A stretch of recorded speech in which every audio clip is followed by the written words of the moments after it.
साथियों, सुनो अदालतों, मस्जिद मंदिर दरगाह को लेकर के अब कोई नया केस नहीं, ये कहना है सुप्रीम कोर्ट का। क्योंकि आज सुप्रीम कोर्ट में 1991 वर्शिप एक्ट को लेकर के सुनवाई हुई है और सुप्रीम कोर्ट ने साफ साफ निर्देश दिया है देश की तमाम निचली अदालतों को कि अब किसी भी अदालत में कोई नया केस मस्जिद मंदिर और दरगाह को लेकर के नहीं किया जाएगा।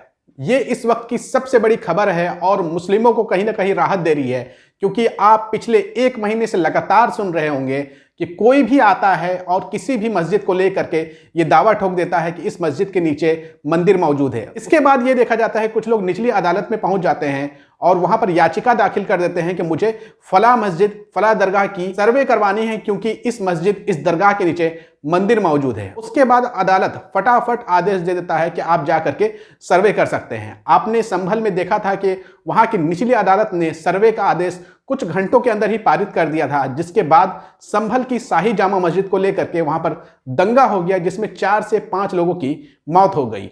लेकिन आज सुप्रीम कोर्ट ने यह आदेश दिया है कि कोई भी मस्जिद मंदिर और दरगाह को लेकर के नया केस नहीं लिया जाएगा जब तक यह मामला सुप्रीम कोर्ट में विचाराधीन है। आज सुप्रीम कोर्ट में इस मामले की सुनवाई chief justice of India Sanjeev Khanna और जस्टिस पीवी संजय कुमार, इसके अलावा एक और जज मौजूद थे। 3 जजों की बेंच थी। तीसरे जज थे जस्टिस केवी विश्वनाथन।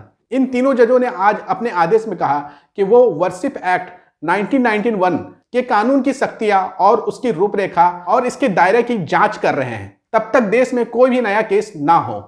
सुप्रीम कोर्ट ने गुरुवार को देश भर की अदालतों को मस्जिद के सर्वे की मांग करने वाली किसी भी नए मुकदमे या याचिका को स्वीकार करने या आदेश पारित करने से रोक दिया है।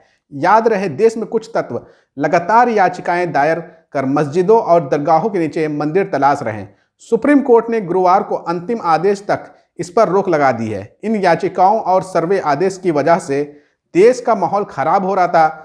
संभल में ऐसे ही सर्वे के दौरान पिछले महीने हिंसा हुई जिसमें 4 मुस्लिम युवक मारे गए। लाइव लॉ की खबर के मुताबिक सुप्रीम कोर्ट ने पूजा स्थल अधिनियम को चुनौती देने वाली याचिकाओं पर सुनवाई करते हुए कहा, मौजूदा मुकदमों में सर्वे का कोई आदेश या कोई अन्य प्रभावी आदेश पारित नहीं किया जाएगा। यह अधिनियम 15 अगस्त 1947 को मौजूदा पूजा स्थलों को पुनः प्राप्त करने या उनके चरित्र को बदलने के लिए मुकदमा दायर करने पर रोक लगाता है। यानी 15 अगस्त 1947 को जो धार्मिक स्थल जिस स्थिति में था वैसा ही रहेगा। अब सर्वे के जरिए उसके नीचे मंदिर नहीं खोजा जा सकता।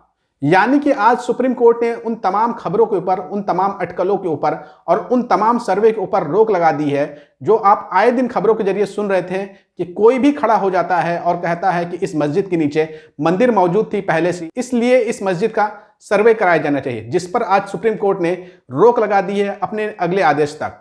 आगे खबर में बताया गया है, लाइव लॉ के मुताबिक याचिकाओं में वर्शिप एक्ट अधिनियम को चुनौती देते हुए कहा गया था, यह अधिनियम हिंदुओं, जैनियों, बुद्धों और सिखों के नष्ट किए गए उनके पूजा स्थलों और तीर्थ स्थलों को बहाल करने का अधिकार के खिलाफ है। इस मामले में सुनवाई भारत के chief justice Sanjeev Khanna, justice PV Sanjay Kumar और जस्टिस केवी विश्वनाथन की बेंचों में हुआ। जजों ने कहा, हम वर्शिप एक्ट 1991 के कानून की सख्तियां, रूपरेखा और दायरे की जांच कर रहे हैं। चूंकि मामला इस कोर्ट के सामने विचाराधीन है, इसलिए हम यह निर्देश देना उचित समझते हैं कि अगले आदेश तक कोई मुकदमा दर्ज नहीं किया जाएगा और कार्रवाई नहीं की जाएगी। हम यह भी निर्देश देते हैं कि लंबित मुकदमों में अदालतें सुनवाई की अगली तारीख तक सर्वे के आदेश सहित कोई प्रभावी अंतरिम आदेश या अंतिम आदेश पारित नहीं करेगी। यानी कि सुप्रीम कोर्ट ने साफ कर दिया है कि उनके अगले आदेश आने तक देश भर में कोई भी अब नया केस रजिस्टर नहीं किया जाएगा। इसके अलावा अदालत ने यह भी आदेश दिया है कि लंबित मुकदमे जैसे ज्ञानवापी मस्जिद, मथुरा की शाही ईदगाह, संभल जामा मस्जिद आदि में अदालतों को सर्वे के आदेश सहित प्रभावी अंतरिम या अंतिम आदेश पारित नहीं करना चाहिए। पूजा स्थल विशेष प्रावधान अधिनियम 1991 को चुनौती देने वाली याचिकाओं की सुनवाई के दौरान अंतरिम आदेश पारित किया गया था। इसके अलावा सुप्रीम कोर्ट ने केंद्र सरकार को भी यह आदेश दिया है कि वो अपना पक्ष सामने रखे 4 हफ्तों के अंदर। लोग की खबर के मुताबिक अदालत ने केंद्र सरकार को 4 हफ्ते में याचिकाओं, प्रतिवादों पर अपना जवाब दाखिल करने को कहा है। केंद्र का जवाब मिलने के बाद अन्य पक्षों को अपने जवाब दाखिल करने के लिए 4 सप्ताह का अतिरिक्त समय दिया जाएगा, यानी कुल मिलाकर के 2 महीने बाद इस मामले की सुनवाई फिर से होगी। साफ हो गया है कि अगले 2 महीने तक देश भर से आपको ये खबर सुनने को नहीं मिलेगी कि किसी मस्जिद के नीचे मंदिर का दावा कर दिया गया है और निचली अदालत जो है वो सर्वे का आदेश दे दे रही है और खुदाई का भी आदेश दे दे रही है। ऐसा अब आपको सुनने को नहीं मिलेगा, क्योंकि सुप्रीम कोर्ट ने फिलहाल रोक लगा दी है। तो साथियों, सुप्रीम कोर्ट के आदेश को आप कैसे देखते हैं, कमेंट करके अपनी राय जरूर दीजिएगा और इस वीडियो को ज़्यादा से ज़्यादा शेयर करिएगा।